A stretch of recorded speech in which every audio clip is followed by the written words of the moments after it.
Hi, my name is Crystal and I'm a game designer. What I'll be doing now is not a game review, but I'll be talking about Left 4 Dead 2 from a social and cultural aspect. So briefly, Left 4 Dead 2 is a cooperative first-person shooter zombie survival game. You basically have to fight to get from point A to point B. Now, in my opinion, the core theme of this game is equality. 4 survivors are thrown together in an extreme situation, but they agreed to work together. As you can see here, even in the elevator going down, they introduce themselves by name, not their jobs, not their surname. You can be male or female, you can be a white boy, you can be an African American, you can be out of shape, you can be in shape, rich, poor, a student, a secretary, the prime minister, or even the king. It doesn't matter. Because once the zombie apocalypse shit hits the fan, everyone understands that everyone becomes one thing. They become survivors. Those that don't, they become zombies. And ain't nobody got time for that. Now, the sub-theme of this game could be that there are some problems in life that you can't handle. Common infected represents the smaller problems in life. Alone, they don't present much of a problem. But when it piles up, it might just come down into a wave that overwhelms you. Uncommon infected are the harder problems that take applied intelligence and a little patience to overcome. The special infected represents the more challenging problems in life. The jockey is like an uncontrollable force that you can't fight in life. You either go with the flow or someone helps you get back on the right track. The charger is a problem that charges at you head on, and if you get caught up in it, you get dragged back and pummeled. The smoker snares you from behind or the front. It tangles your life and suffocates you by keeping you trapped either in the past or too focused on the things that has yet to come. It could also be symbolic for poor personal relationships as well. The hunter is a problem that pounces on you when you least expect it. It tears at you until you solve it or you're torn into pieces by it.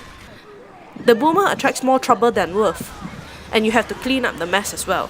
It might be a friend or a colleague or a boss who is trying to screw you over. The spitter's acid represents a problem that will melt you if you stay in it for too long without doing anything or without moving forward. The witch is a problem that when tackled without planning, forethought, or recklessly will cost you everything. Even with friends and family to help you out, it might be just too late. The tank is a problem that when it grows too big, it will slam you back, multiply every hurt and pain you have, and then throw it all back at you and continue to hit you until you can't get back up. Now, another sub-theme for this game is that comfort zones are not always as comfortable as you think it should be. The safe rooms in this game represents the comfort zone. It's a safe place to rest and recover. As the name implies, you should be safe while you're inside. But if you stay in there for too long, your resources will decrease. You will never move forward and you'll always be stuck in the same place. Once your resources run dry, you will have to leave anyway. Then you find a new comfort zone to camp in, which is not always as safe as it seems.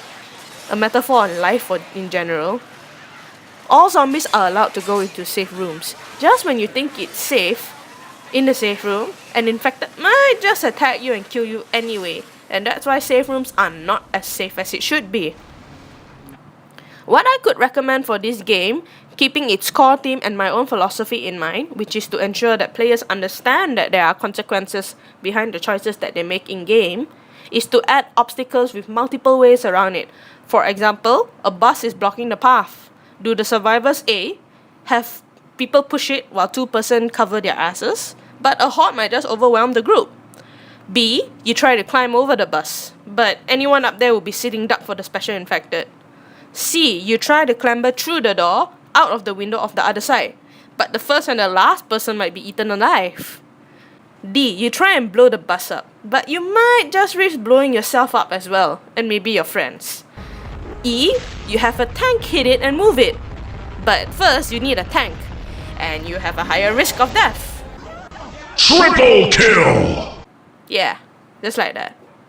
So there are many ways in which the survivors could solve a particular problem, from the most obvious solution to the most emergent behavior solutions, but each choice would have a consequence of its own. That's it from me today, folks. Until next time!